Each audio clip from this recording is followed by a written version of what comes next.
மந்திரமாம் பிரதிஷ்டை செய்து கொண்டு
யாக்கோபு எழுதின பொதுவான நிருபம் 4வது அதிகாரம் 11, 12 ஆகிய வசனங்கள். ஜேம்ஸ் சாப்டர் 4 verses 11 and 12 வாசிப்போம். சகோதரரே, ஒருவருக்கு ஒருவர் விரோதமாய் பேசாதிருங்கள். சகோதரனுக்கு விரோதமாய் பேசி தன் சகோதரனை குற்றப்படுத்துகிறவன் நியாய பிரமாணத்திற்கு விரோதமாய் பேசி நியாய பிரமாணத்தை குற்றப்படுத்துகிறான். நியாய பிரமாணத்தை குற்றப்படுத்துவாயானால் நீ நியாய பிரமாணத்தின்படி செய்கிறவனாயிராமல் அதற்கு நியாயாதிபதியாய் இருப்பாய். நியாய பிரமாணத்தை கட்டளையிடுகிறவர் ஒருவரே, அவரே ரட்சிக்கவும் அழிக்கவும் வல்லவர். மற்றவனை குற்றப்படுத்துகிறதற்கு நீ யார்? ஜெபிப்போம். கிருபையுள்ள நல்ல ஆண்டவரே, கர்த்தர் இந்த நாளை தந்திருக்கிறீர், அதற்காக உமக்கு நன்றி. இப்பொழுதும் இந்த வசனங்களை கொண்டு எங்களோடு பேசும். எங்களுடைய இருதயங்களிலே இவைகள் ஆழ பதியட்டும் ஐயா. நீர் விரும்புகிற நல்ல குண லட்சணங்கள் எங்கள் வாழ்க்கையில் வெளிப்பட கிருபை தாரும் ஆண்டவரே. எங்களை என்ன நோக்கத்தோடு உம்முடைய கரங்களில் எடுத்தீரோ பரம கொயவனே, நீர் வணையும், உம்முடைய சித்தம் போல் வணையும் ஆண்டவரே. நாங்கள் அநேக நேரங்களிலே உடைந்து போய் விடுகிறோம்.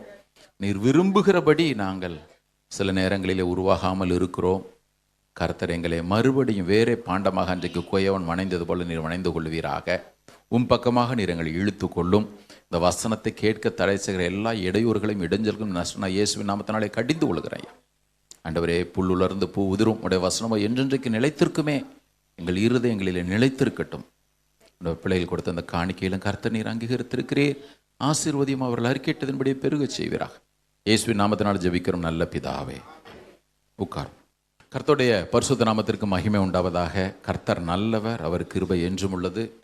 இன்றைக்கு தேவ செய்திக்கு நான் கொடுக்க விரும்புகிற தலைப்பு, நாவை அடக்குங்கள்.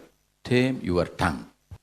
போன சாம்பர் புதனன்று தேவனிடத்திலே நெருங்கி சேர கடவோம் என்கிற செய்தியை நான் தியானித்து கொண்டிருந்த பொழுது இந்த யாக்கோபு எழுதின நிருபத்திலிருந்து சில வசனங்களை தியானிக்கும்படி ஆண்டவர் உதவி செய்தார். இன்றைக்கு இந்த வசனத்தை பேசும்படி ஆண்டவர் எனக்கு ஒரு பாரத்தை கொடுத்தபடியினாலே இன்றைக்கு இது உங்களோடு கூட நான் பகிர்ந்து கொள்கிறேன். நாவை அடக்குங்கள். இந்த யாக்கோபு எழுதின நிருபத்தில் பார்த்தீங்கன்னா வெறும் 5 அதிகாரங்கள், 108 வசனங்கள். நீங்கள் இன்னைக்கு வீட்டில் போய் மறுபடியும் ஒரு அந்த 5 அதிகாரத்தையும் வாசிக்கணும். ஏன்னா உங்களுக்கு பரீட்சைக்கும் இது தேவைப்படும். பரீட்சைக்கு தேவைப்படுமேன்னு படிக்காதீங்க. ஆமாம், வாழ்க்கைக்கு தேவைப்படுமேன்னு நீங்கள் படிக்கணும். வேணால் ஃபேமிலியாக உட்காந்து படிங்க. நானும் அதான் பிளான் வச்சுருக்கிறேன். ஏன்னா இன்றைக்கி மனைவி பிள்ளைங்களோட உட்காந்து தாப்பா இது முதல்ல வாசிப்போம், நீ ஒரு அதிகாரம் வாசி, நான் ஒரு வாசி. இன்றைக்கி 10 மணி ஆனாலும் இன்றைக்கி ஊழியம் முடிச்சுட்டு 11 மணிக்கு வந்தாலும் இன்றைக்கி நான் அதை செய்யணும்னு காலையிலே தீர்மானம் பண்ணிட்டேன். பெற்றோர் கவனிங்க, வீட்டில் 4 பேர் இருந்தீங்கன்னா 5 பேர் இருந்தீங்கன்னா ஆளுக்கு ஒரு அதிகாரம் வாசித்து குற்றப்படுத்தும்படியாக அல்ல, நமக்கு நேராக நாம் அதை எடுத்துக்கொள்வதற்கு ஆவியானவர் உதவி செய்யட்டும்.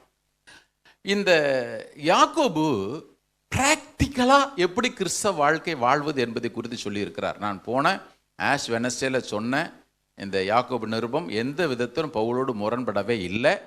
அவர் கிருபையை குறித்து பேசுகிறார் பவுல், அது ரூட்டு.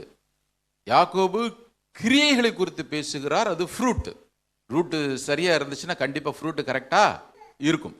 ரூட்டு இருக்குதுன்னா ஃப்ரூட் இல்லைன்னு சொன்னோன்னா ரூட்டு மேலே டவுட் வந்துடும். அதனால் ஆண்டவரே சொன்னார், அவருடைய கனிகளினாலே நீங்கள் அவர்களை அறிவீர்கள். அது கள்ள தீர்க்கதரிசிகளுக்கு மாத்திரம் அல்ல, நல்ல விசுவாசிக்கும் பொருந்தும், கள்ள விசுவாசிக்கும் பொருந்தும். யாக்கோபு இந்த நிருபத்தில் மொத்தமாக பேசும் பொழுது ஒரு காரியத்தை சொல்லுகிறார். நீ தேவனாலே ரட்சிக்கப்பட்ட பிள்ளை என்று சொல்வேயானால் கண்டிப்பாக மனத்தாழ்மை என்பது அதை அணிந்து கொள்வது அவசியம். ஏன் நம்முடைய வாழ்க்கையில் கண்டதெல்லாம் பேசுறதற்கு நாவு துணிகிறது, வாய் துணிகிறதுன்னு பார்த்தீங்கன்னா, உள்ளே நமக்குள் இருக்கிற அந்த பெருமை அப்படிதான் போட்டிருக்குது. நான் வசங்களை பார்ப்போம். இன்னைக்கு ஒருவேளை இன்ட்ரோடக்ஷனோட முடிச்சிட்டோன்னா பரவாயில்ல, நமக்கு தான் வாரம் தியானிக்கிறோம். இந்த லெந்து நாட்களில் குறிப்பாக இதை அதிகமாக நம்ம தியானிக்க வேண்டியது அவசியம். யாக்கோபு இதை சும்மா எழுதல. அவரு நம்ம எல்லாருக்குமே தெரியும்ல, அவர் ஹாஃப் பிரதர் ஆஃப் ஜீசஸ். இந்த யாக்கோபு சீசனான்னு கேட்டால் கண்டிப்பாக கிடையாது. நான் நினைக்கிறேன் யாக்கோபு கூட ஒருவேளை மரியாள்கிட்ட சில காரியங்களை குறித்து வாக்குவாதம் பண்ணியிருக்கலாம். மார்க் 3வது அதிகாரத்தில் நீங்கள் வாசிச்சிங்கன்னா, இயேசு ஒரு இடத்துல பிரசங்கம் பண்ணிட்டு இருக்கிறாரு. அங்கே இயேசுனுடைய தாயும் அவருடைய சகோதரர்களும் வெளியே நிற்கிறார்கள். அவர்கிட்ட போய் சொன்ன உடனே அவர் சொன்னார், யார் எனக்கு தாயும் சகோதரர்களும்? தேவனுடைய சித்தத்தின்படி எவன் செய்கிறானோ அவன் தான் எனக்கு சகோதரனும் சகோதரியும் என்னுடைய தாயும். நான் நினைக்கிறேன் யாக்கோபு சொல்லியிருப்பாரு, எங்கள் அண்ணன் இப்போ சொன்ன உடனே என்ன உள்ள விடுறாரா இல்லையா பாரு. அவர் இப்படி பதில் சொல்லிட்டார், யார் எனக்கு தாயும் சகோதரனும்? வீட்டுக்கு போகும்போது சொல்லியிருப்பான், அம்மா இந்த அண்ணன் பண்ணுறது கொஞ்சம் கூட சரியே இல்லைம்மா, அவன் கொஞ்சம் கூட பிறந்தவன் மதிப்பே இல்லாமல். ஒருவேளை அந்த எண்ணம் அவனுக்கு அன்னைக்கு இருந்திருந்திருக்கும். ஆனால் இயேசுனுடைய மரணத்தை கண்டவன், அவருடைய உயிர்த்தெழுதலை கண்டவன், பரிசுத்த ஆவியானவருடைய அபிஷேகத்தை பெற்றவன், இப்ப அவன் தன்னை கிறிஸ்தவன் என்பதை அடையாளப்படுத்துவதற்கு அவன் நிருபத்தை தொடங்கும் பொழுது, நான் இயேசுக்கு சகோதரன் தெரியுமா, நான் பெரிய ஆள் தெரியுமான்லாம் தொடங்கவே இல்லை. அவன் தொடங்குறதே எப்படி தெரியுமா தொடங்குறான். இதுதான் கிறிஸ்தவ வாழ்க்கையில நமக்கு அவசியம். பிரதர் சிஸ்டர் கவனிங்க, கிறிஸ்தவ வாழ்க்கையிலே வேதம் சொல்லுகிறதை, தேவன் எதிர்பார்ப்பதை இந்த பூமியிலே நாம் நிறைவேற்ற வேண்டுமே ஆனால் அதற்கு அடிப்படையாக அஸ்திபாரமாக வேதம் சொல்லுகிற நல்ல ஆலோசனை, அவருக்கு முன்பாக நம்மை தாழ்த்துவது, தாழ்மைப்படுவது. அப்படிதான் அவர் தொடங்குறார். வாசிக்கலாம். 1:1 யாக்கோபு 1:1. தேவனுக்கும் கர்த்தராகிய இயேசு கிறிஸ்துவுக்கும் ஊழியக்காரனாகிய யாக்கோபு, இப்படிதான் தொடங்குறார். James, a servant of God and of the Lord Jesus Christ. இந்த சர்வெண்ட் என்ற வார்த்தைக்கு நான் நேற்று சும்மா அப்படி போய் பார்த்தேன். கிரீக் பைபிளில் டூலோஸ்ன்னு போட்டிருக்கு. டூலோஸ் அப்படின்னா பாண்ட் சர்வெண்ட் அல்லது ஸ்லேவ். யாக்கோபு சொல்றாரு, தேவனுக்கும் கிறிஸ்து இயேசுவுக்கும் அடிமையாயிருக்கிற யாக்கோபு எழுதுகிறதாவது. இதே வார்த்தை ரோமர் 1:1 பவுலும் சொல்றாரு, நான் கிறிஸ்துவுக்கு பாண்ட் சர்வெண்ட் அல்லது நான் கிறிஸ்துவுக்கு அடிமையாயிருக்கிற பவுல் எழுதுகிறதாவது. இந்த அடிமைன்ற வார்த்தையை தப்பா புரிஞ்சு கூடாது. என்னங்க நாங்க கிறிஸ்துவுக்குள்ளாக சுயாதீனராக இருக்கிறோமே, தேவன் பாவத்தின் அடிமைத்தனத்தை எங்களை மீட்டு கொண்டாரே, 100% உண்மை. நாம் அவருடைய பிள்ளைகள். ஆனால் அவர் எதை சொல்லுகிறாரோ அதை செய்வதற்கு இதோ அடியேன் என்று சொல்லக்கூடிய அந்த வார்த்தையை தான் அவருக்கு போடுறார், டுலோஸ். யாக்கோபு நல்லா அழகா ஆப்டா அந்த வார்த்தையை போடுறாரு. நான் தேவனுக்கும் கிறிஸ்து இயேசுவுக்கும் அடிமையாய் இருக்கிற யாக்கோபு சிதறி இருக்கிற யூதாவின் 12 கோத்திரங்களுக்கும் எழுதுகிறதா அவர் எழுதுறார். இதுதான் நமக்கு இன்னைக்கு அவசியம். ஏங்க நான் அவருடைய பிள்ளை தாங்க, அவரை பார்த்து அப்பன் தான் கூப்பிடுறேன். என்னுடைய எண்ணம் அடிமைத்தனத்தின் எண்ணம் கிடையாது. ஆனால் அவர் என்ன சொல்லுகிறாரோ அதை அப்படியே செய்வதற்கு கீழ்ப்படுகிற ஒரு ஆவி இருக்கு, தெரியும்ல. இதைத்தான் இந்த ஸ்லேவ் என்ற வார்த்தை குறிப்பிடுது பாருங்க. இது என்றைக்கு ஒரு தேவ பிள்ளைக்கு வருகிறதோ அன்றைக்கு தான், இப்போ நம்ம பார்த்தோம்ல, ஒருவருக்கு ஒருவர் விரோதமாய் பேசாதீர்கள் வரும், கர்த்தருக்கு முன்பாக தாழ்மைப்படுங்கள் வரும், அப்பொழுதுதான் ஒருவர் உள்ள அன்பா இருங்கள்ன்றது வரும். இந்த ஒன்று இந்த ஸ்லேவ் வராத வரைக்கும் அது ஆட்டிடியூடு இல்லை, கீழ்ப்படிதல், தாழ்மைப்படுகிற வரைக்கும் நான் சொல்லுவேன், கர்த்தருடைய வருகையிலே ஆண்டவரே உமக்கு நான் ஆயத்தமாக இருக்கிறேன் என்று சொல்வது ரொம்ப கஷ்டம். இதை பவுல் சொல்லும் பொழுது எப்படி சொல்றார் பாருங்க. எடுங்க பார்ப்போம். பிலிப்பியர் 2வது அதிகாரம் பவுல் சொல்றாரு, 2வது அதிகாரம் 1 ஆதலால் கிறிஸ்துவுக்குள் யாதொரு ஆறுதல். ஒவ்வொரு வார்த்தையும் கவனிக்கணும். முடிஞ்சா இந்த இது கரெக்டாக ரெக்கார்ட் ஆச்சுன்னா இதை அப்லோட் பண்ணுவோம். ஆஷ் வெனஸ்டே உள்ளதும் ப்ராப்பராக ரெக்கார்ட் ஆயிருந்துச்சுன்னா அதுவும் இந்த வாரத்தில் அப்ளை பண்ணுறேன். கண்டிப்பாக அதையும் கேட்டுட்டு அதுக்கப்புறம் இதுக்கு நீங்கள் வாங்க. நான் ஒரு வருஷத்துக்கு முன்னாடி நாவை குறித்தும் பேசியிருக்கிறேன். அன்னைக்கு நம்ம அந்த கோணத்தில் பார்க்க போகிறது இல்லை. கவனிங்க. ஆதலால் கிறிஸ்துவுக்குள் யாதொரு ஆறுதலும் அன்பினாலே யாதொரு தேறுதலும் ஆவியின் யாதொரு ஐக்கியமும் யாதொரு உருக்கமான பட்சமும் இரக்கங்களும் உண்டானால் நீங்கள் ஏக சிந்தையும் ஏக அன்பும் உள்ளவர்களாய் இருந்து இசைந்த ஆத்துமாக்களாய் ஒன்றையே சிந்தித்து என் சந்தோஷத்தை நிறைவாக்குங்கள். ஒன்றையும் வாதினாலாவது வீண் பெருமையினாலாவது செய்யாமல் மனத்தாழ்மையினாலே ஒருவரை ஒருவர் தங்களிலும் மேன்மையானவர்களாக எண்ண கடவீர்கள். அவனவன் தனக்கானவைகளை அல்ல, தனக்கானவைகளையும் அல்லன்னு போடல, தனக்கானவைகளை அல்ல பிறருக்கானவைகளையும் நோக்குவானாக. கிறிஸ்து இயேசுவில் இருந்த சிந்தையே கவனிங்க, ரொம்ப முக்கியம். கிறிஸ்து இயேசுவில் எந்த சிந்தை இருந்ததோ, எந்த எண்ணம் காணப்பட்டதோ அதே சிந்தை உங்களிலும் இருக்க கடவுது. கிறிஸ்து இயேசுவில் இருந்த சிந்தை எது? அவர் தேவனுடைய ரூபமாய் இருந்தும் அல்லது பிதாவனுடைய ரூபமாய் இருந்தும் பிதாவுக்கு சமமாய் இருப்பதை கொள்ளையாடின பொருளாக எண்ணாமல் தம்மை தாமே வெறுமையாக்கி அடிமையின் ரூபம் எடுத்து மனுஷர் சாயலானார். அவர் மனுஷ ரூபமாய் காணப்பட்டு மரண பரியந்தம், அதாவது சிலுவையின் மரண பரியந்தம் கீழ்ப்படிந்தவராகி வாசிங்க, தம்மை தாமே தாழ்த்தினார். ஆதலால் தேவன் உயர்த்தினார். இயேசுவின் நாமத்தில் வானோர் பூதலத்தோர் பூமியின் கீழோனோர் யாவருடைய முழங்கால் யாவரும் முழங்கும் படிக்கும். இயேசுவே ஆண்டவர் என்று பிதாவாகிய தேவனுக்கு மகிமையாக நாவுகள் யாவும் அறிக்கையிடும் படிக்கும். எல்லா நாமத்திற்கு மேலான நாமத்தை தந்தருளினார். ஆதலால், இந்த ஆதலால் என்ற வார்த்தை ரொம்ப முக்கியம் பாருங்க. இதை கவனிங்க. ஏன் எனக்கு கிறிஸ்து இயேசுவில் இருந்த அந்த தாழ்மையின் சிந்தை அவசியம் அப்படின்னு கேட்டிங்கன்னா, இந்த ஆதலால் சொல்லிட்டு நான் உங்களுக்கு சமீபமாக இருந்தது மாத்திரமல்ல, தூரத்தில் இருக்கிற இந்த நேரத்திலையும் உங்களுடைய ரட்சிப்பு நிறைவேறுவதற்கு பிரயாசப்படுங்கள். பயத்தோடு நடுக்கத்தோடு உங்கள் ரட்சிப்பு நிறைவேற பிரயாசப்படுங்கள். இப்போ இந்த ஆதலான்ற வார்த்தைக்கு அர்த்தம் புரியுதா? நீங்கள் பயத்தோடும் நடுக்கத்தோடும் உங்களுடைய ரட்சிப்பு நிறைவேற வேண்டும் என்று பிரயாசப்படுவீர்களே ஆனால் கிறிஸ்து இயேசுவுக்குள்ள எந்த சிந்தை இருந்ததோ அதே சிந்தை தான் உங்களுக்குள்ள இருக்கணும். பிரதர் இயேசு வர்றார் பிரதர், நான் போறேன் போட்டுட்டு அப்படி காலரை தூக்கி விட்டுட்டு ஆட்டம் போடுறது இல்லை. எனக்குள்ள நான் அப்படின்னு இருக்கிறது இல்லை. நான் அப்படி நினைச்சிருப்போன்னு சொன்னா நம்முடைய ரட்சிப்பு அது நிறைவேறாது. அவருடைய வருகையில் போகிறது கஷ்டம். நான் வசனத்தை மாத்திரம் உங்களுக்கு சொல்லிடுறேன். இதில் என்னுடைய ஒரு எண்ணத்தை கூட உள்ள நான் திணிக்க விரும்பவே இல்லை. பாருங்க, இதை எனக்கும் நல்ல ஒரு அளவுகோலாக தராசாக நான் நிறுத்து பார்க்க விரும்புகிறேன். பிரதர் கவனிங்க, என்னுடைய ரட்சிப்பு நிறைவேறுவதற்கு நான் பிரயாசப்பட வேண்டுமே ஆனால் கிறிஸ்து இயேசுல இருந்த சிந்தை தான் எனக்குள்ள இருக்கணும். கிறிஸ்து இயேசுல இருந்த சிந்தை என்ன? அவர் தேவனுக்கு சமமாய் இருப்பதை கொள்ளையாடின பொருளாக எண்ணாமல் தம்மை தாமே தாழ்த்தி மரண பரியந்தம், சிலுவையின் மரண பரியந்தம் அவர் கீழ்ப்படிந்தார், தம்மை வெறுமையாக்கினார். இன்னொருத்துல சொல்றதா இருந்தா, அன்னைக்கு சிலுவையில் நிர்வாணியாக தொங்கும் பொழுது அவர் நினைச்சிருந்தாருன்னா எல்லாத்தையும் தட்டி விட்டுட்டு வந்து ஒருத்தன் விடாம காலி பண்ணி வந்திருக்கலாம். ஆனால் மரண பரியந்தம் தம்மை தாழ்த்தினார். நிறைய நேரத்தில் பாருங்க, நாம் இந்த பாதையில் போக வேண்டி இருக்கு. சில நேரத்தில் வேதம் சொல்லுகிறது அவர் வாய் திறவாதிருந்தார்னு போட்டிருக்கு. நாம் இதிலிருந்து கற்றுக்கொள்ள வேண்டியது அவசியம். பாருங்க, அன்றைக்கு இயேசு அவளோட பாடுகள் பட்ட பொழுது ஒருத்தன் ஓடி வந்து கடற்காலான்ல காடியை தோய்த்து அவருக்கு கொடுத்தான். இந்த கடற்காலான்ல காடியை தோய்த்து அதை கொஞ்சம் டேஸ்ட் பண்ணிட்டாங்கன்னா கொஞ்சம் வலி குறையும். ஆனால் அவரோ அதை வாங்கலைன்னு போட்டிருக்கு.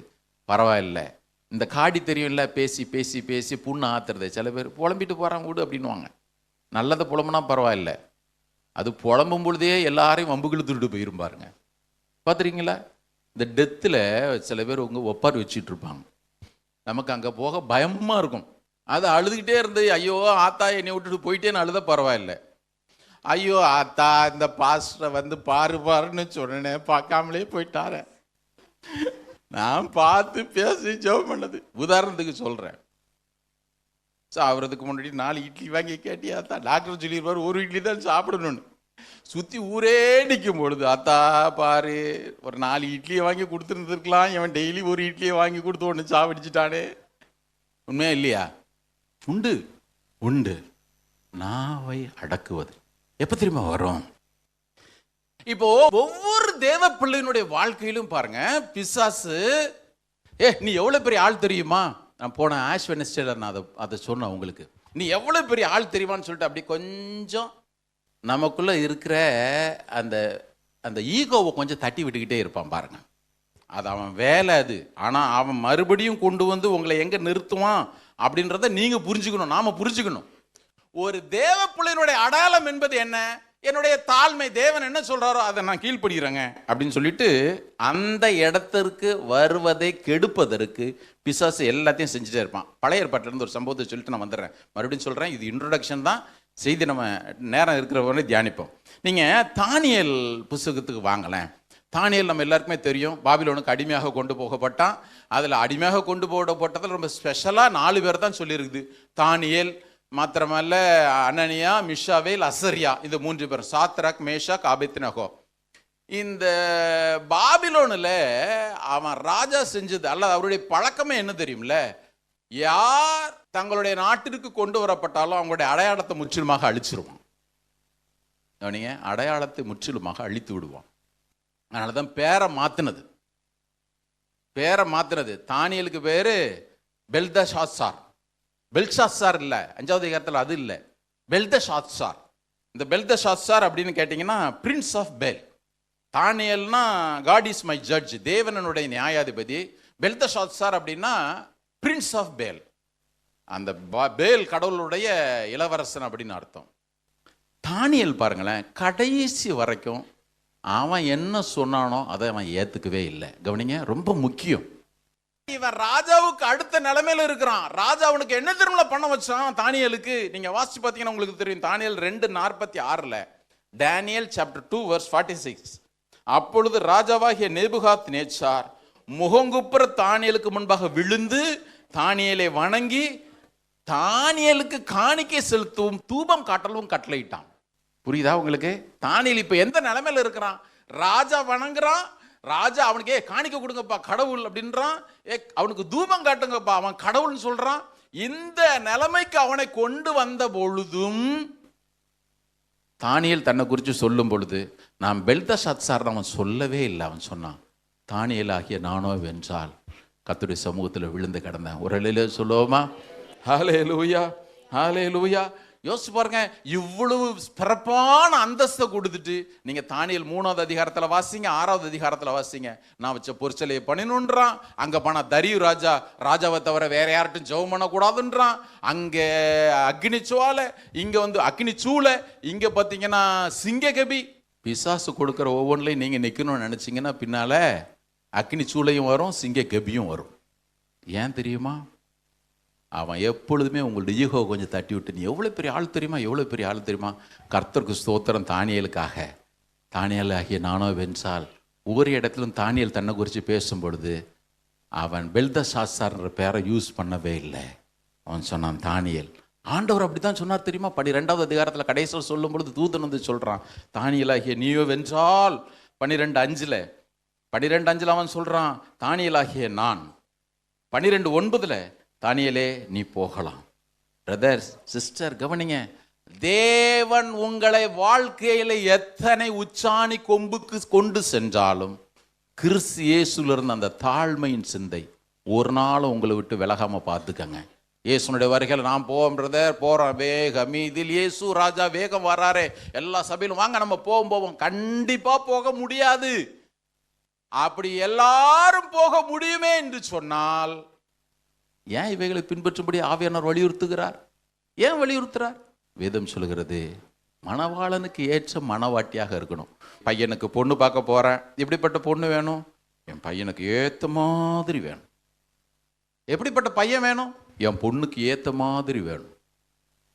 அவரும் அப்படி தான் எதிர்பார்ப்பார், தெரியும்ல. கரை திரை இல்லாத நல்ல ஒரு பரிசுத்த மணவாட்டியாக அவருக்கு முன்பாக நிற்கணும் ஆண்டவர் விரும்புவார்.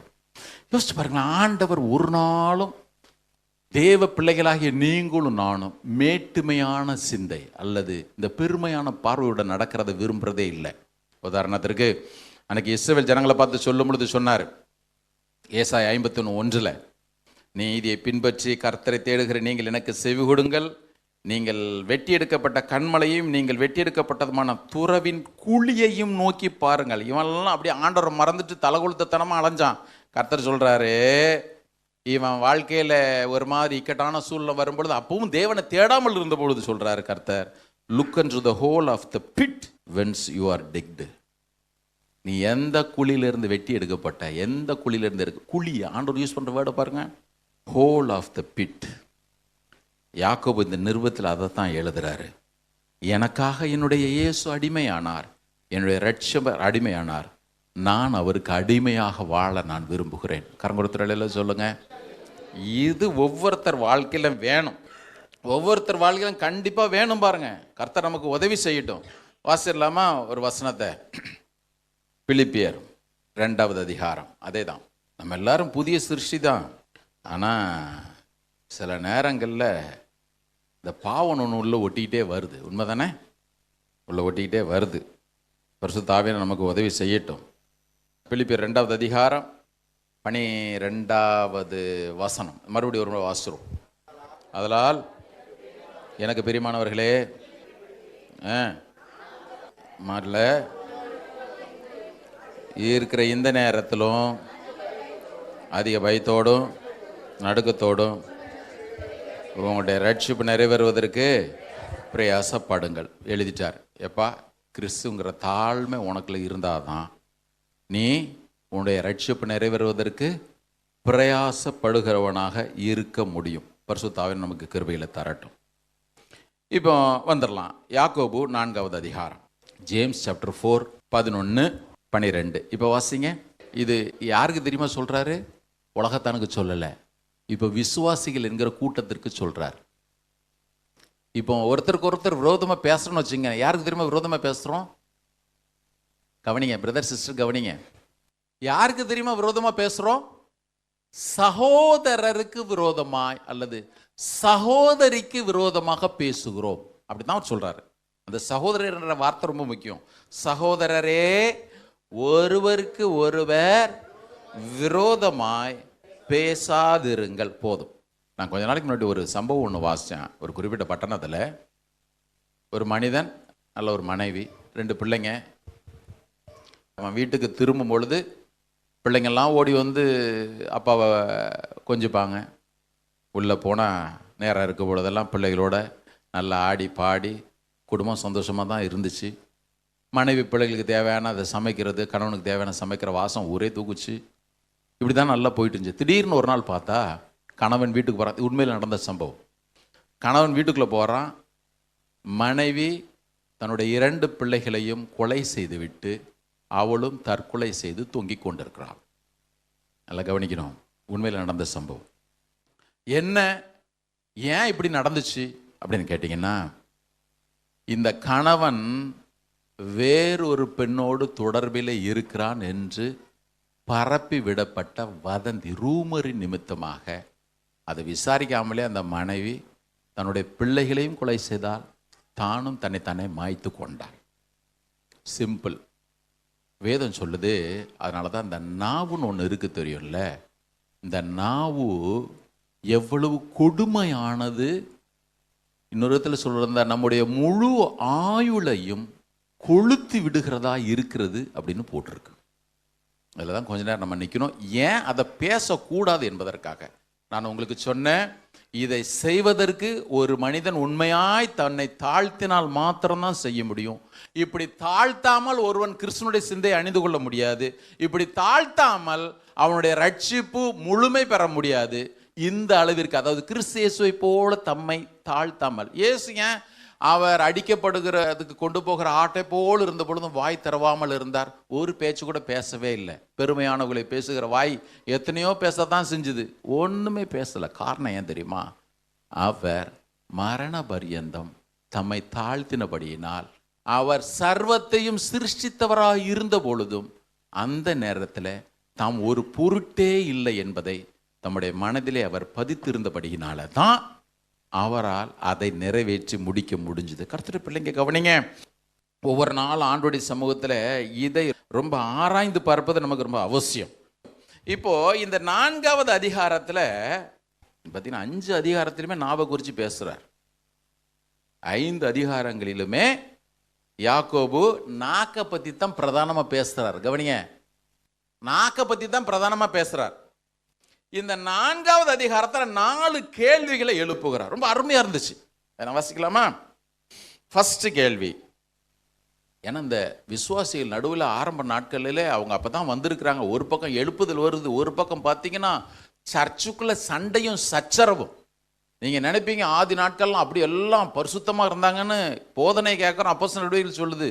அப்போஸ்தலர் நடவடிக்கைகள்லையும் சண்டை சச்சரவு வந்துச்சுன்னு போட்டிருக்கா இல்லையா? அங்கே கிரேக்கரானவர்கள் வந்தாங்க, எங்கள் விதவைகளை மாத்திரம் நீ சரியாக விசாரிக்கலையா, வாயா பேதுரு நீரே வந்து சாம்பார் ஊற்றுன்னு கூப்பிட்டாங்க எல்லாரும். நல்ல வேலை பேதுரு எஸ்கேப் ஆகிட்டார். அப்பா நான் இந்த வேலை கிடையாது. பாருங்க, சபையிலே சண்டைகளும் சச்சரவுகளும் ஏராளம் இருந்துச்சு. நீங்க சபைக்குள்ள வரும்பொழுது சில பேர் சொல்லுவாங்க, இவங்க இப்படி பண்றாங்க, அவங்க இப்படி பண்றாங்க. இது ஒன்றும் புதுசு இல்லை. ஏன்னா காதில் வந்துச்சு நான் பாட்டு கம்முன்னு இருப்பேன். ஏன் தெரியுமா? பைபிள் இப்படி தானே போட்டிருக்கு. மந்தை பெருகினால் சாணம் பெருகும், சாணம் பெருகினால் நாற்றம் பெருகும். எனக்கு தெரிஞ்ச ஒரு பாஸ்டர் சொல்லுவார். ஆமா, இப்ப அவர் சொல்ற வாசிங்க 1வது வசனம், உங்களுக்குள்ளே யுத்தங்களும் சண்டைகளும் எதினாலே வருகிறது? ஒரு கேள்வி. உங்கள் அவயவங்களில் போர் செய்கிற இச்சைகளினால் அல்லவா? ஃபர்ஸ்ட் கேள்வியே எதுக்கு தெரியுமா சண்டை வருது? ஒவ்வொருவருக்குள்ளும் ஒவ்வொரு அவயவங்களிலே போர் செய்கிற இச்சை. இன்னொருத்தர் சொல்றாங்க, ஒவ்வொருத்தனுக்கும் ஒரு ஈகோ இருக்குதுங்க. ஒவ்வொருத்தருக்கும் தனித்தனிப்பட்ட விருப்பம் இருக்குது. ஒவ்வொருத்தனும் தான் என் விருப்பம் நிறைவேறும் நினைக்கிறபடியினாலே தான் உங்களுக்குள்ளாக சண்டைகளும் சச்சரவுகளும் பிரிவினைகளும் வருகிறது. பிரச்சனை என்ன தெரியுமா? வெளியே இருந்து ரட்சிக்கப்பட்டு உள்ள வந்தவன் உள்ள வந்து எத்தனை பிரசங்கத்தை கேட்டாலும் மாறாமலே இருந்தது அன்னைக்கு பிரச்சனை. கர்த்தருடைய பிள்ளைங்க கவனிங்க, ஜான் பைப்பர்ன்ற தேவ மனுஷன் சொன்னாரு, Christ does not exist in order to make much of us.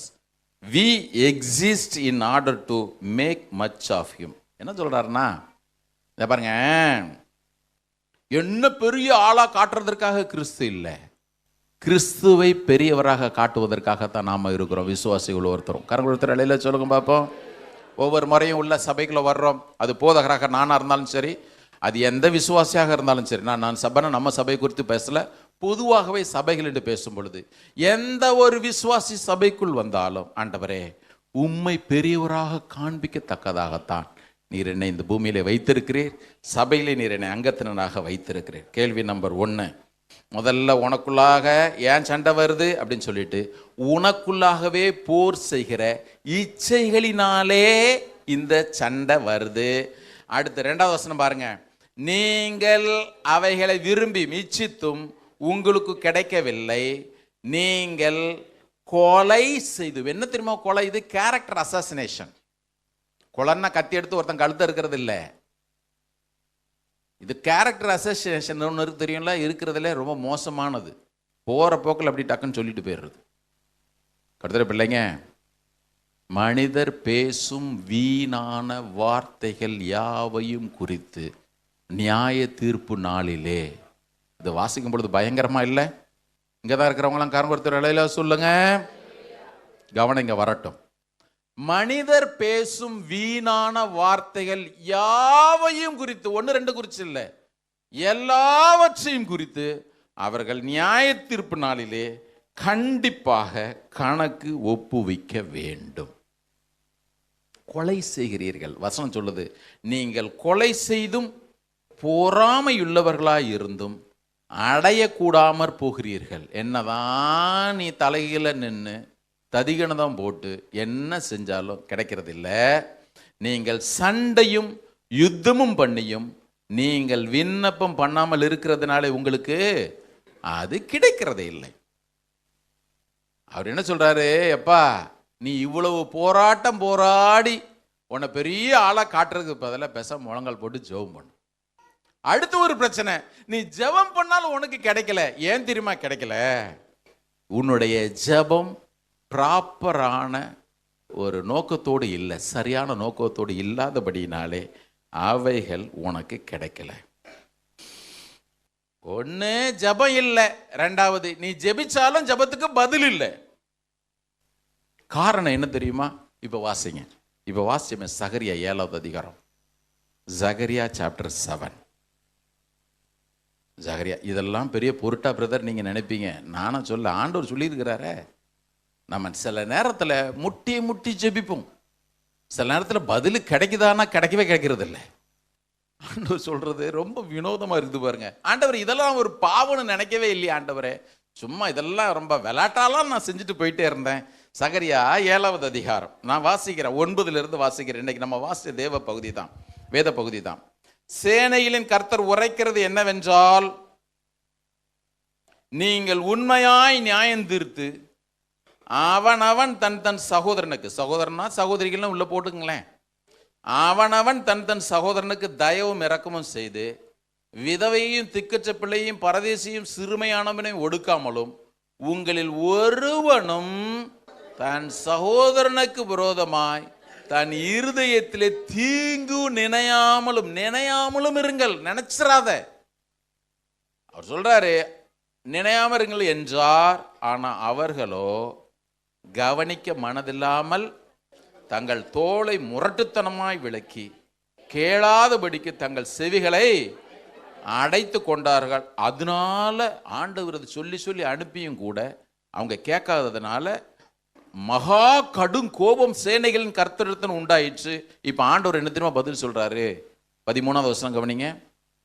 ஆதலால் நான் இதெல்லாம் சொன்னேன்ல, என்ன சொன்னேன்? இந்த பாரு, ஒருத்தனும் சகோதரனுக்கு விரோதமா தீங்கு நினையாத, விதவையும் திக்கற்ற பிள்ளைகளும் பதவி சிறுமையான ஒடுக்காத, நீங்க எல்லாம் உண்மையா நியாயம் தீர்த்துங்கப்பா அப்படின்னு பேசியும் கூட அவன் செய்யாதபடியினாலே, வாசிங்க 13, ஆதலால் நான் கூப்பிட்ட போது அவர்கள் எப்படி கேளாமற் போனார்களோ அப்படியே அவர்கள் கூப்பிட்ட போது நானும் கேளாமல் இருந்தேன் என்று சேனைகளின் கர்த்தர் சொல்லுகிறார். அவர் சேனைகளின் கர்த்தர். ஆனால் சொல்றார், இந்த பாரு, நான் சொன்னேன்ல, சகோதரனுக்கு விரோதமாக எதுவும் அநியாயம் பேசாத, தேவையில்லாத வார்த்தை பேசாத, வாயை கொஞ்சம் அப்படி அமைதலா அடிக்கடி நான் சொல்லுவேன் பாருங்க, அந்த மூக்குக்கு கீழே 3 இன்ச்சு ரொம்ப டேஞ்சரான குழி, அது அதை கொஞ்சம் மூடிக்கிட்டு நான் சொன்னேன். அவர்கள் கேளாத போனபடியினாலே அவர்கள் என்னை நோக்கி கூப்பிட்டும் நான் அவர்களுக்கு செவி கொடுக்க போகிறது இல்லை. அப்படி யாக்கோபு 4வது அதிகாரத்துக்கு வந்துருங்க. ஏன்னா ரெண்டைக்கும் மாற்றி மாற்றி பார்க்க வேண்டியிருக்குது. யாக்கோபு 4வது அதிகாரம் வாங்க. அவர் சொல்லும்போது சொல்கிறாரு, 3வது அதிகாரத்தில் 17வது வசனம். நான் அன்னைக்கு கூட இதை சொன்னேன். பரத்திலிருந்து வருகிற ஞானமோ முதலாவது சுத்தம் உள்ளதாயும் பின்பு சமாதானமும் சாந்தமும் இணக்கமும் உள்ளதாயும். இதெல்லாம் பரலோகத்திலிருந்து வர்ற ஞானம், கரெக்டா? இரக்கத்தாலும் நற்கனிகளாலும் நிறைந்ததாயும் பட்சபாதம் இல்லாததாயும் மாயமற்றதாயும் இருக்கிறது. நீதியாகிய கனியானது சமாதானத்தை நடப்பிக்கிறவர்களாலே சமாதானத்தாலே விதைக்கப்படுகிறது. அப்படி போட்டுட்டு, இது பரத்திலிருந்து வரக்கூடிய தேவ ஞானம். இது பரத்திலிருந்து வரக்கூடிய தேவ ஞானம். ஆனால் 4வது அதிகாரத்தில் அவர் சொல்றது முற்றிலுமாக உலக பிரகாரமான ஞானம். உலகம் எந்த மெத்தடை அடாப்ட் பண்ணுதோ, உலகம் எந்த மெத்தடை கையில் எடுக்குதோ, அதே மெத்தடை ஒரு விசுவாசி கையில் எடுக்கக்கூடாது என்பதை ரொம்ப அழகாக யாக்கோபு இங்கே விவரித்து சொல்லிக்கிட்டே இருக்கிறாரு. இன்னொரு இடத்துல வாங்கினேன், யாக்கோபு இந்த மெத்தட் எவ்வளோ மோசமான மெத்தட், அதுக்கு நம்ம பயன்படுத்துகிற ஆயுதம் என்ன? யாக்கோபு 1வது அதிகாரம் 19வது வசனத்திலிருந்து வாசிக்கிறேன், எடுங்க. ஆகையால் என் பிரியமான சகோதரரே, இது தேவ ஞானம். கரெக்டா? இது தேவ ஞானம். ஆண்டவர் இந்த ஞானத்தை நாம் அடாப்ட் பண்ணணும்னு தான் விரும்புகிறார். அதான் சொன்ன 5 அதிகாரத்தையும் சும்மா அப்படி மேலோட்டமாக வாசிக்காம ஒன்னோட ஒன்று லிங்க் பண்ணி பாருங்க.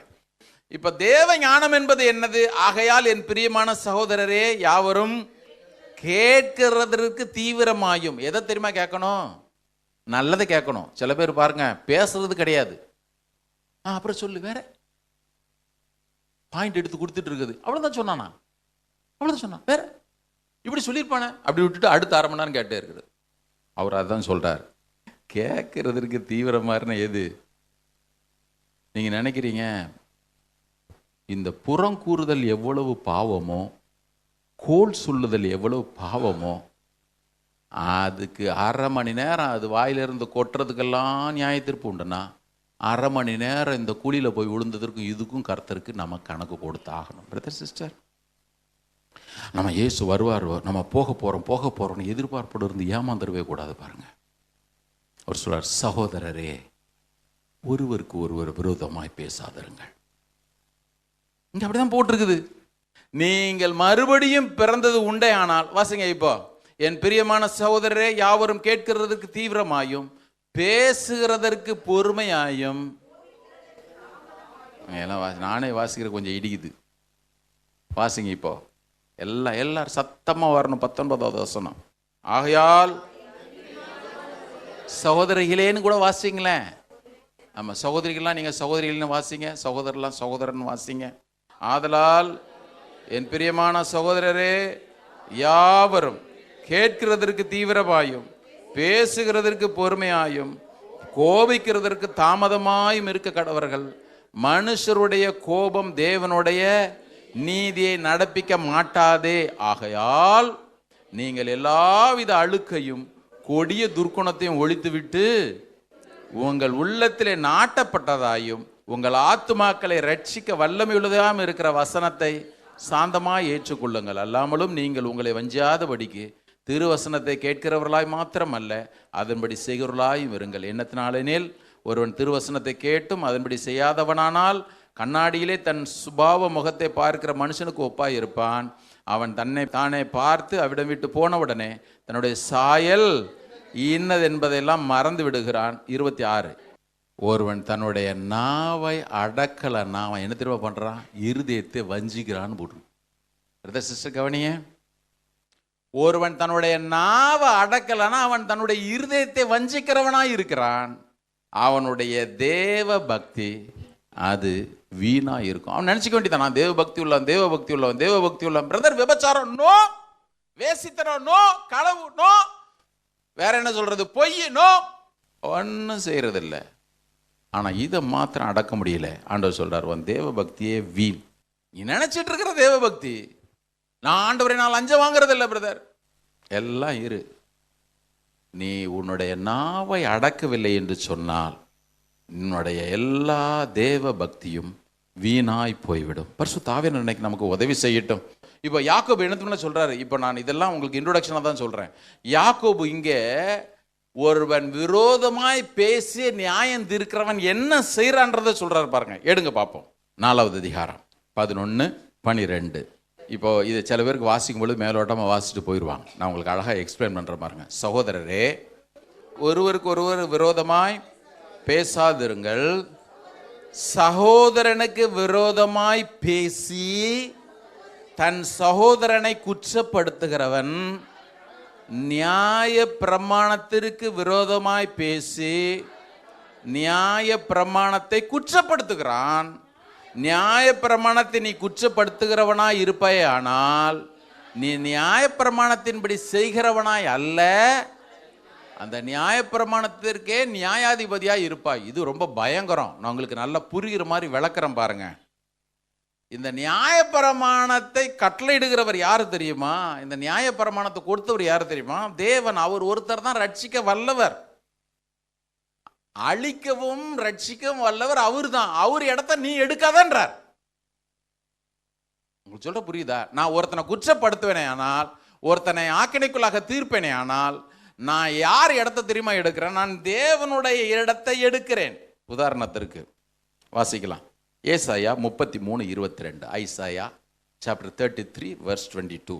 கர்த்தர் நம்முடைய நியாயாதிபதி, கர்த்தர் நம்முடைய நியாய பிரமாணிக்கர், கர்த்தர் நம்முடைய ராஜா, அவர் நம்மை ரட்சிப்பார். The Lord is our judge, the Lord is our lawgiver, the Lord is our king.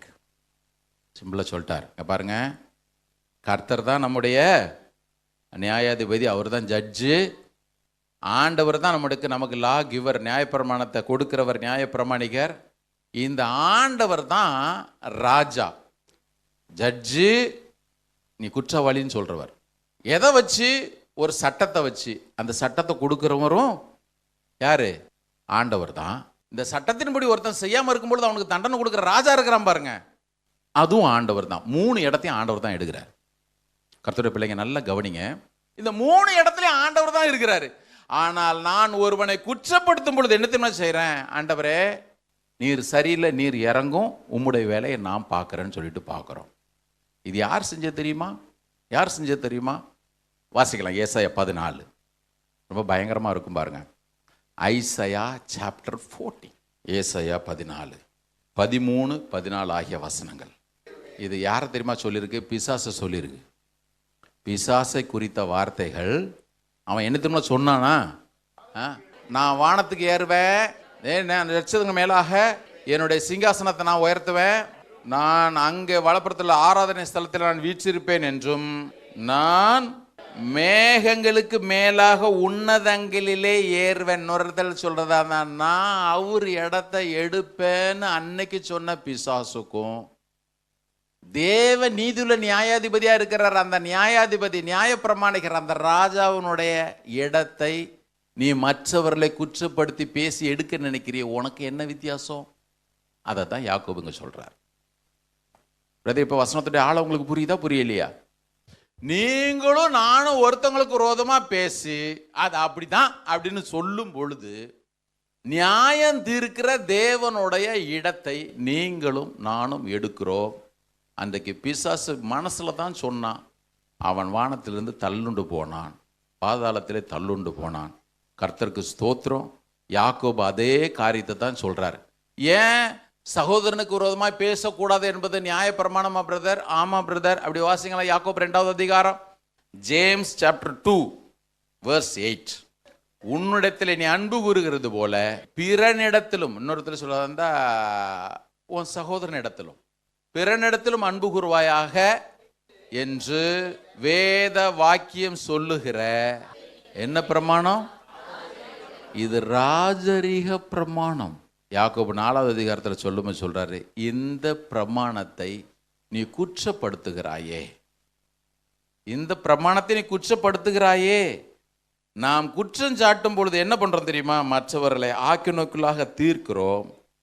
ஆக்கினைக்குள்ளாக தீர்க்கும் பொழுது அந்த வேலையை எவர் செய்ய வேண்டுமோ அவருடைய இடத்தை நாம் எடுக்க நினைக்கிறோம்.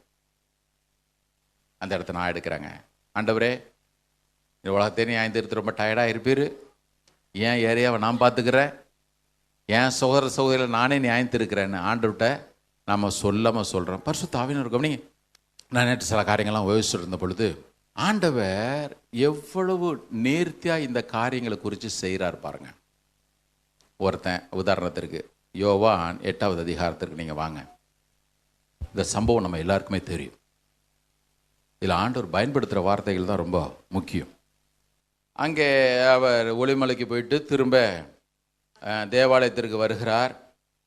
ஜனங்கள்லாம் வர்றாங்க. அவர் உட்கார்ந்து அவர்களுக்கு உபதேசம் பண்ணிட்டு இருக்கிறாரு. அப்பொழுது விபச்சாரத்திலே கண்டுபிடிக்கப்பட்ட ஒரு ஸ்திரீயை வேதபாரகரும் பரிசேயரும் அவரிடத்தில் கொண்டு வந்து அவளை நடுவே நிறுத்தி, போதகரே, இந்த ஸ்திரீ விபச்சாரத்தில் கையும் மெய்யுமாய் பிடிக்கப்பட்டாள்.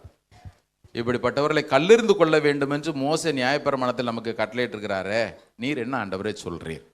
இங்கே தான் அழகாக ஒரு பாடத்தை ஆண்டவர் நமக்கும் கற்றுக் கொடுக்க விரும்புகிறார். இப்போ அவர் மேல் குற்றம் சுமத்துவதற்கான காரணம் உண்டாகும் பொருட்டு அவரை சோதிக்கும்படி இப்படி சொன்னார்கள். இயேசுவை குனிந்து அப்படி விரல்னால தரையில் எழுதிட்டே இருக்கிறாரு. அவர் ஓயாமல் அவர் இதே கேட்டுட்டு இருக்கிறாங்க. இப்போ அவர் நிமிர்ந்து பார்த்து சொன்னார், உங்களில் எவன்ட்ட பாவம் இல்லையோ முதலாவது கல்லை எறிங்கடா அப்படின்னார்.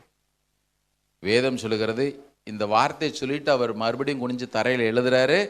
அவர் சொன்ன அந்த வார்த்தை கேட்ட உடனே மனசாட்சியினாலே கடிந்து கொள்ளப்பட்டு பெரியோர் முதல் சிறியோர் வரைக்கும், பெரியோருக்கு தான் அங்கே வேலை, சிறியோர் ஏன் அங்கே போனால் நமக்கு தெரியலை, சரி விடுங்க, அவர் எல்லாரும் ஒவ்வொருவராக போய்விட்டார்கள். பாருங்க, அங்கே போட்டிருக்கிற வார்த்தை கவனிங்க, 10வது வசனம். இயேசு நிமிர்ந்து அந்த ஸ்திரீயை தவிர வேறு ஒருவரையும் காணாமல், ஸ்திரீயே அவங்க உன்மேல் குற்றம் சாட்டினவர்கள் எங்கே? ஒருவனாகிலும் உன்னை ஆக்கினைக்குள்ளாக தீர்க்கவில்லையா? 2 வார்த்தையை பயன்படுத்துகிறார். ஒன்று அக்யூஸ், 2வது கண்டம். கவனிங்க, நான் ஒருத்தனை குற்றப்படுத்துறேன்னா நான் என்ன செய்கிறேன் அப்படின்னு கேட்டேன்னா, நான் ஆக்கினைக்குள்ளாக அவனை தீர்க்கிறேன். அதனால தான் ஏற்கனவே உங்களுக்கு சொன்னேன், நான் ஒருவனை குற்றப்படுத்தும் பொழுது, ஒருவனுக்கு விரோதமாய் பேசும் பொழுது தேவனுடைய இடத்தை நான் எடுத்துக்கொள்ள விரும்புகிறேன். இப்போ ஆண்டவர் அவகிட்ட என்ன தெரியுமா பதில சொல்லியிருக்கணும்? அவட்ட என்ன கேட்டாரு? உன்னை குற்றப்படுத்தினவர்கள் எங்கே? ஒருவர் ஆகிலும் உன்னை ஆக்கினைக்கு உள்ளாக தீர்க்கவில்லையா? இப்போ ஆண்டவர் அவ சொல்ற, இல்லை ஆண்டவரே. இயேசு அவளை நோக்கி, நானும் உன்னை குற்றஞ்சாட்டுவது இல்லை, உன்னை ஆக்கினை தீர்ப்புக்கு உள்ளாக்குவது இல்லைன்னு அவர் சொல்லியிருக்கலாம். ஆண்டவர் அங்கே ஒரே ஒரு வார்த்தை போட்டார். என்ன போட்டார்? நானும் உன்னை ஆக்கினைக்குள்ளாக தீர்ப்பது இல்லை. இன்னொரு விதத்தில் சொல்கிறேனே, மனிதர்கள் குற்றம் சாட்டும் பொழுது ஆக்கினை தீர்ப்புக்கு உட்படுத்துகிறார்கள். கவனிங்க, இது இங்கே சரியாக புரிஞ்சுக்கலாம், உங்களுக்கு புரியாது. இங்கே ஆண்டவர் யாரையும் குற்றம் சாட்டலை. ஏன்னா குற்றம் சாட்டுவதற்கு ஏதுவாக ஏற்கனவே நியாயப்பிரமாணத்தை கையில் கொடுத்துட்டாரு. இப்போ ஆண்டவர் சொல்கிறாரு, என் வேலை ஒன்றே ஒரு வேலை தான் இருக்குது, நான் ஆக்கினைக்குள்ளாக தீர்க்கணும்னா உன்னை தீர்த்திடலாம். நான் சொன்ன வார்த்தைங்க, நான் கொடுத்த பிரமாணம், இந்த பிரமாணத்தின்படி இப்போ நீ எனக்கு முன்னால குற்றவாளியா நிற்கிற, இப்போ உன்னை குற்றம் சாட்ட வேண்டிய அவசியம் ஒன்றுமே இல்லை. நான் சொன்ன வார்த்தையை உன்னை குற்றம் சாட்டுது. அதில் ஒருத்தன் குற்றம் சாட்டிட்டு முன்னால் வந்திருந்தா கூட அவன் தேவனுடைய இடத்தை எடுக்கிறவனா இருந்திருப்பான். ஆண்டவர் சொன்னாருங்க பாரு, நான் உன்னை குற்றம் சாட்டுறதில்ல போல, அப்படி சொல்லலை. நான் உன்னை ஆக்கினைக்கு உள்ளாக தீர்க்க போகிறதில்லை, நீ போகலாம். ஆக்கினைக்குள்ளாக தீர்க்கிறது நீ போகலாம்.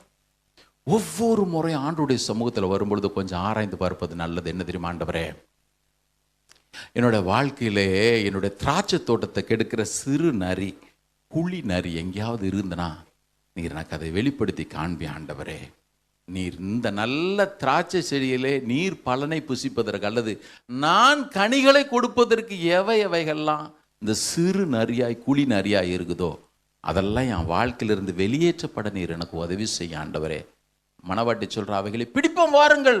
நம்முடைய திராட்சை தோட்டங்கள் அது பிஞ்சும் பூமாய் இருக்கிறதே, கனி கொடுக்க முடியாதபடிக்கு வேற அழிச்சு போடுற இவைகளெல்லாம் நான் ஆண்டவரை பிடிக்க போகிறதுக்கு எனக்கு உதவி செய்யுங்க. சில நேரத்தில் பாருங்கள், நம்ம ரட்சிக்கப்படுறோம், ரட்சிக்கப்பட்டா கூட அந்த பழசுன்னு ஒட்டிகிட்டே இருக்குது. உதாரணத்துக்கு வாசினா உங்களுக்கு புரியும். 2 கொரிந்தியர் வருங்க, 2 கொரிந்தியர் 5:17 இப்படி இருக்க, ஒருவன் கிறிஸ்துவுக்குள் இருந்தால் புதிய சிருஷ்டியாக இருக்கிறான், பழையவைகள். இது ரொம்ப முக்கியம், கவனிங்க. இந்த வசனம் நம்ம எல்லாருக்குமே தெரியும். சில நேரத்தில் அப்படியே மேலோட்டமாக ஒவ்வொன்றா சொல்லிட்டு போயிடுவாங்க.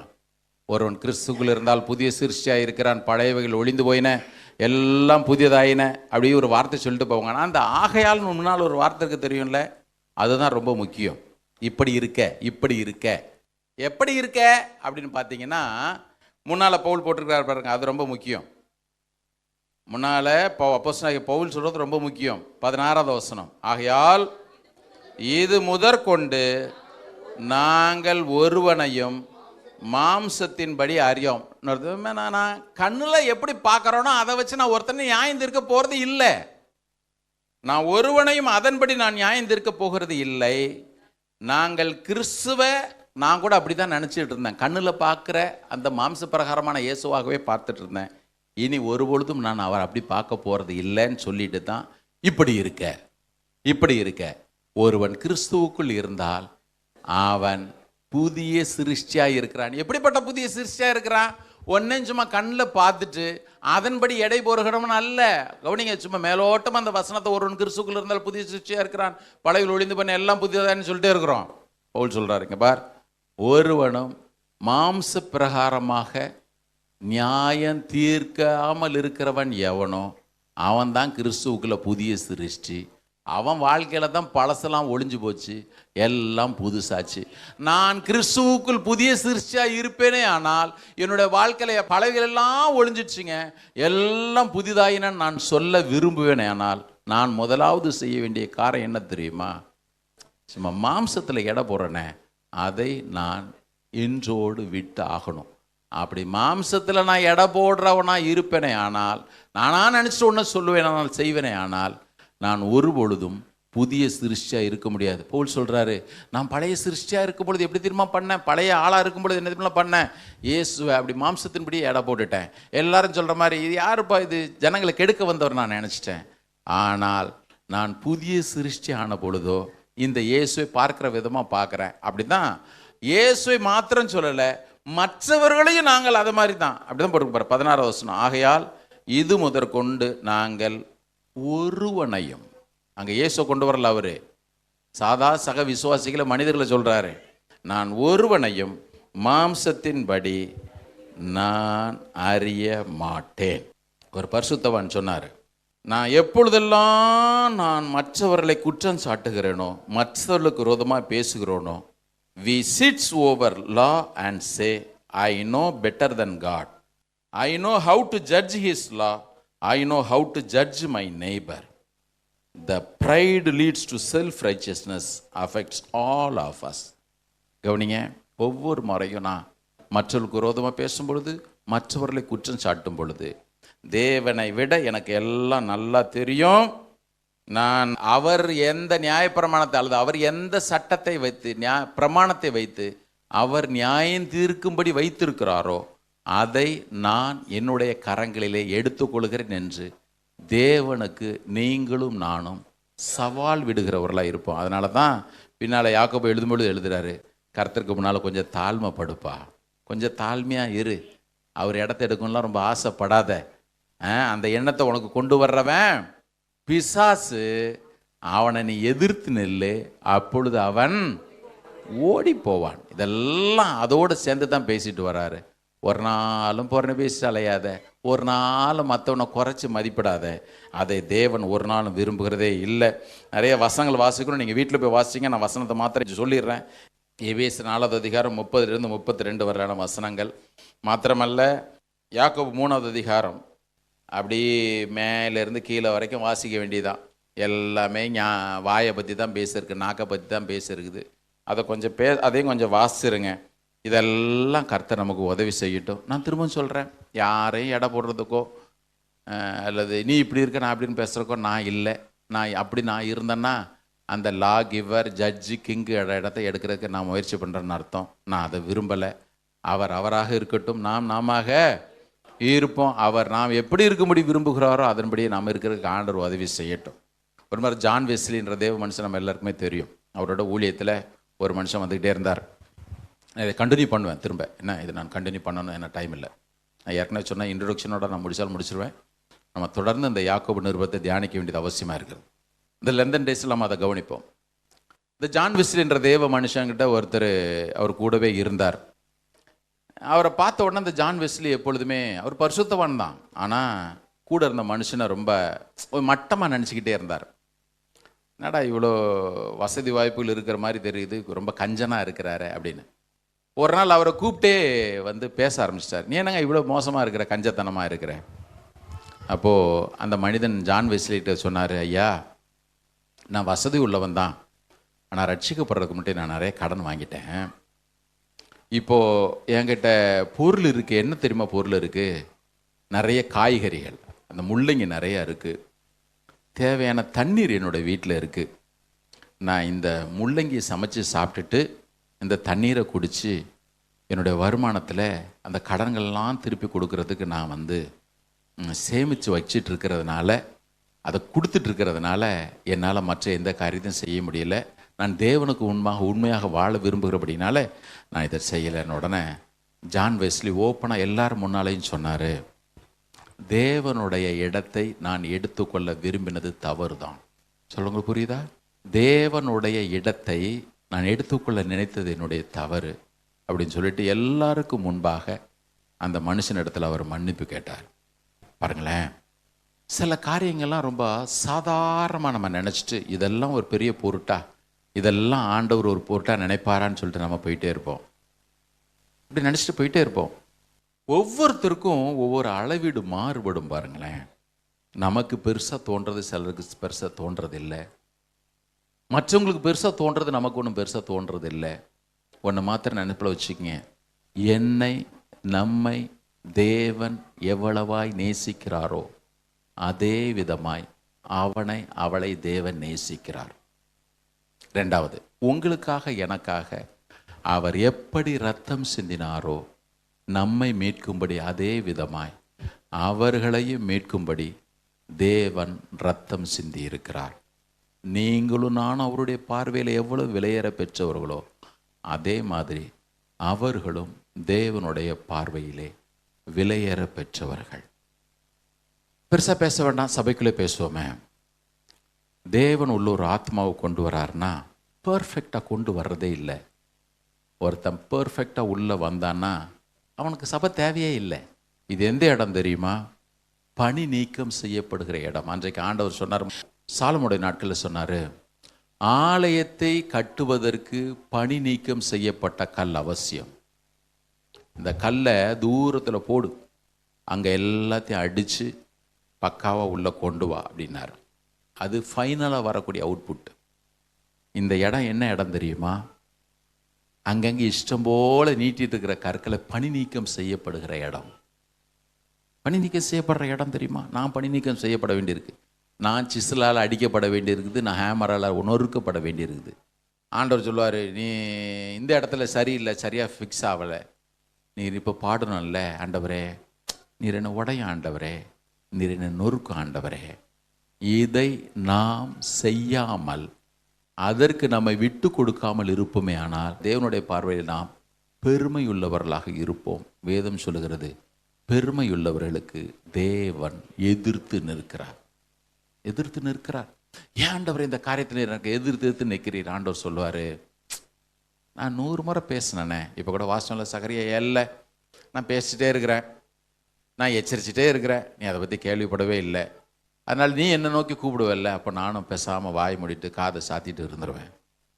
இதை விட பரிதாபமான நிலைமை ஒரு கர்த்தருடைய பிள்ளைக்கு வந்துடவே முடியாது. பாருங்கள், சின்ன சின்ன காரியத்தில் அன்னைக்கு தாவீது சொன்ன, ஆண்டவரே என்னுடைய வாய்க்கு கொஞ்சம் காவல் வைங்க, ஆண்டவரே என் வாய்க்கு காவல் வைங்க, நான் நலமானதையும் பேசாதபடிக்கு அமர்ந்திருக்கிறேன், என்னுடைய வாயின் வார்த்தைகளும் இருதயத்தின் தியானம் உங்களுக்கு பிரியமாக இருக்கட்டும் ஆண்டவரே. வெறுமனே இருதயத்தின் தியானத்தை மாத்திரம் சொல்லியிருந்தால் பரவாயில்ல. சில பேர் சொல்லுவாங்க, பிரதர் என் இருதயம் ஆண்டவருக்கு தெரியும், பிரதர் சிஸ்டர் என் இருதயம் ஆண்டவருக்கு தெரியும். அவன் சொன்னான், என்னுடைய இருதயத்தின் நினைவுகள் மாத்திரம் சொல்லலை, என்னோட வாயின் வார்த்தைகள் கூட உங்களுக்கு பிரியமாக இருக்கிறீங்கன்னு எனக்கு உதவி செய்ய ஆண்டவரே. ரொம்ப நல்ல ஜெபம் பாருங்க. இன்னைக்கு ஆண்டவர்கிட்ட கேட்ப, ஆண்டவரே எவரையும் குற்றப்படுத்தாதிருக்க, எவர் வாழ்க்கையிலும் உமக்குரிய இடத்தை நான் எடுக்காமல் இருக்க நீர் எனக்கு உதவி செய்யும். ரொம்ப பயங்கரமாக இருக்குல்ல? பிசாசு சொன்னால் நான் மேலே ஏறுவேன், நான் இடத்த எடுப்பேன்னு சொன்னான், அடிச்சார். ஒருவேளை இன்னைக்கு ஆண்டவர் அதே ஸ்கேலை வச்சு இன்னைக்கு நம்மை அளப்பாரே ஆனால், அதே தராசை வச்சு நம்மை நிறுப்பாரே ஆனால், எத்தனையோ முறை நாம் ஒன்றும் இல்லாமல் போயிருந்திருப்போம். கர்த்தருக்கு ஸ்தோத்திரம். ஆண்டவரே என் மேலே வச்ச கிருபையினால் இன்னைக்கு நான் பிழைச்சிருக்கிறேன். பிரதர், வாழ்க்கையில் எத்தனையோ லெந்தன் டேஸ் வருஷங்கள் நம்ம விட்டு போயிடுச்சு. இந்த 2026 இந்த தவக்கால நாட்களிலே ஒவ்வொரு காரியமாக நாம் சீர் செய்வதற்கு பரிசுத்த ஆவியானவர் நமக்கு உதவி செய்யட்டும். ஒவ்வொரு காரியமாக நம்முடைய வாழ்க்கை விட்டு அப்புறப்படுத்துறதுக்கு ஆவியார் நமக்கு கிருபையில தரட்டும். ஆமென். இதெல்லாம் சரிப்படுத்தோன்னா போதும். வேதம் சொல்கிறது, ஒருவனுடைய வழிகள் கர்த்தருக்கு பிரியமாக இருந்தால் போதும், அவனுடைய சத்துருக்கள் அவனோட சமாதானமாகும்படி செய்வார். எல்லா எதிரான சூழ்நிலையும் கர்த்தர் மாற்றி அமைப்பார். எல்லாரும் எழுந்து நிற்போம். கர்த்தர் இதை தொடர்ந்து நம்ம பார்ப்போம். யாக்கோப்பு நிருபத்திலிருந்து நம்ம தொடர்ந்து இதை தியானிப்போம். ஆண்டவர் நமக்கு உதவி செய்யட்டும். முற்றிலுமாக கர்த்தருடைய சமூகத்தில் படைப்போம். திருப்பந்தினுடைய நேரம், ஆண்டோடைய திருப்பந்தியில் நாம் பங்கு பெற போகிறோம். எல்லாத்தையும் கூட நீங்கள் யோசிக்க வேண்டாம். இந்த ஒரு காரியம், ஒருவருக்கு ஒருவர் விரோதமாய் பேசாதிருங்கள். பாஸ்டர் ஜி சுந்தரம் தன்னுடைய சபையை ஸ்தாபிக்கும் பொழுது அந்த சபைக்கு மோட்டோவாக 2 தான் வச்சுருந்தார். ஒன்று, speak evil of no man, follow peace with all men. ஒருவருக்கு ஒருவர் விரோதமாய் பேசாமல் இருங்கள், யாவரோடும் சமாதானமாக இருக்க நாடுங்கள். இந்த 2 தான் அவர் சர்ச்சுக்குன்னு அவர் எடுத்துக்கிட்ட வசனங்கள். ஒருவருக்கு ஒரு விரோதமாய் பேசாதிருங்கள், speak evil of no man, யாவரோடும் சமாதானமாக இருக்க நாடுங்கள், follow peace with all men. இன்னைக்கு ஆண்டவர்கிட்ட கேட்போம், அவர்கிட்ட கேட்போம். எல்லாரும் கண்களை மூடும். திருவிருந்தில் பங்கு பெற போறோம்ல, நீங்க என்ன ஆராய்ஞ்சு பாருங்க. ஆண்டவரே, நிறைய நேரத்தில் நாம் ஆராய்ந்து பார்க்கும் பொழுது சில காரியங்கள் நமக்கு சரியா தெரியும். அதை நம்ம கடைசி வரைக்கும் கரெக்ட் பண்ணாமலே போயிடுவோம். அதனாலதான் தாவீது கடைசியில் வந்துட்டு, ஆண்டவரே நீர் என்னை ஆராய்ந்து பாருங்க. நீங்க ஆராய்ஞ்சு பார்த்து வேதனை உண்டாக்குகிற வழி என்னிடத்துல உண்டோன்னு பார்த்து நீரே என்னை நித்திய வழியில நடத்தும். ஒரு கர்த்தருடைய பிள்ளைக்கு எப்படிப்பட்ட ஒரு உணர்வு வேணும் தெரியுமா? ஒரு கர்த்தருடைய பிள்ளைக்கு இந்த உணர்வு வேணும். நான் ஆண்டவருக்கு பிரியமா இந்த பூமியில நடக்கணும். ஆண்டவர் என் வாழ்க்கையை குறித்து பிரியப்படணும்.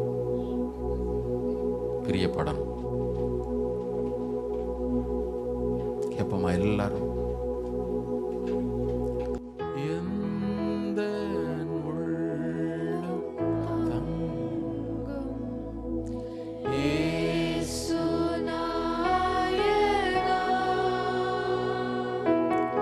உந்தன் வீடாய் கொள்ளும் இயேசு நாயகா, இயேசு நாயகா, இயேசு நாயகா, உந்தன் வீடாய் கொள்ளும் இயேசு நாயகா. மாம்சக்கிரியை நீங்க ஆண்டவரே, மாம்சக்கிரியை போக்கும் இயேசு நாயகா, குழந்தை உள்ளமாக்கும் இயேசு நாயகா, இயேசு நாயகா, இயேசு நாயகா, குழந்தை உள்ளமாக்கும் இயேசு நாயகா. ஆண்டவர் தாமே அவருடைய பாடுகளை குறித்து தியானிக்கிற இந்த நாட்களிலே அவருக்கு சமீபமாய் நம்மை நெருங்கி சேர்க்க தேவையான சகல கிருபைகளை பெலனையும் தருகிறபடினால எல்லாரும் கர்த்தரை ஸ்தோத்திரம் பண்ணுவோம். கர்த்தருடைய வருகையிலே கரைது இல்லாத பரிசுத்த மனவாட்டியாய் கர்த்தர் நம்மை நிறுத்துவதற்கு தேவையான சகல பெலனையும் கிருபையிலும் தருகிறபடினால கர்த்தரை ஸ்தோத்திரம் பண்ணுவோம். இந்த நாளை ஆண்டவர் நமக்கு கிருபையாய் தந்து சுகத்தோடும் பலத்தோடும் அவருடைய ஆலயத்தில் கூட்டி சேர்த்தபடினால எல்லாரும் கர்த்தரை ஸ்தோத்திரம் பண்ணுவோம். அன்பின் ஆண்டவரே, நாங்கள் உம்மை துதிக்கிறோம், ஸ்தோத்திரிக்கிறோம். இந்த நாளுக்காக நன்றி. எங்கள் தேவனே, உம் பக்கமாக நீர் எங்களை இழுத்துக்கொள்ளும். உமக்கு பிரியமானவர்களை செய்ய நீர் எங்களுக்கு போதியும் நடத்துவீராக. ஆண்டவரே, ஒருவருக்கு ஒரு விரோதமாய் நாங்கள் பேசாமல் இருக்க தேவையான கிருபைகளையும் உள்ளான மனுஷனில் அந்த பலனையும் கர்த்தர் தருவீராக. ஆண்டவரை நாங்கள் தீர்மானம் பண்ணுகிறோம் ஐயா, எங்களுக்கு உதவி செய்யும். வந்திருக்கிற ஒவ்வொருவரையும் ஆசீர்வதியும். வர முடியாத நினைக்கிறோம், வியாதியோடு பலவீனத்தோடு இருக்கிற எல்லாருடைய வாழ்க்கையை நோக்கியும் உங்களுடைய வார்த்தை கடந்து போகட்டும். இந்த வருடம் இந்த வாரம் முழுவதும் கர்த்தாவே உங்களுடைய பாதுகாக்கிற பராமரிக்கிற உங்களுடைய கரம் எங்களோடு கூட இருக்கிறதை நாங்கள் அனுபவிக்க, நீர் எங்களோடு நடந்து வருகிறதை ஆண்டவரை நாங்கள் உணர கிருபை தாரும். ஒவ்வொருவரும் உடைய பரிசுத்த இரத்த கோட்டைகள் வைத்துக் கொள்ளும். உடைய பிள்ளையுடைய எல்லா தேவைகளையும் கர்த்தர் சந்திப்பீராக, வழி நடத்துவீராக. இயேசுவின் நாமத்தினால ஜெபிக்கிறோம் நல்ல பிதாவே. நம்ம எல்லாரும் சொல்லுவோமா, என் ஆத்துமாவே கர்த்தரை ஸ்தோத்திரி, என் முழுவதுமே பரிசுத்த நாமத்தை ஸ்தோத்திரி, என் ஆத்துமாவே கர்த்தரை ஸ்தோத்திரி. கர்த்தர் செய்த சகல உபகாரம் மறவாதே. நம்முடைய கர்த்தராகிய இயேசு கிறிஸ்துவினுடைய கிருபையும் பிதாவாகிய தேவனுடைய அன்பும் பரிசுத்த ஆவியின் ஐக்கியம் நம்ம ஒவ்வொருவரோடும் சகல பரிசுத்தவான்களோடும் கர்த்தருடைய வருகை மட்டும் இருப்பதாக. ஆமாம். கர்த்தர் உங்களை ஆசீர்வதித்து உங்களை காக்க கடவர். கர்த்தர் தமது முகத்தை உங்கள் மேல் பிரகாசிக்க பண்ணி உங்கள் மேல் கிருபையா இருக்க கடவர். கர்த்தர் தம்முடைய முகத்தை உங்கள் மேல் பிரசன்னமாக்கி சமாதானத்தை மகிழ்ச்சியும் தேவனுக்கு பிரியமான சகல காரியங்களை செய்ய தேவையான சகல பலனை கட்டளையிடுவாராக. ஆமென். God bless you. God be with you. Have a blessed week.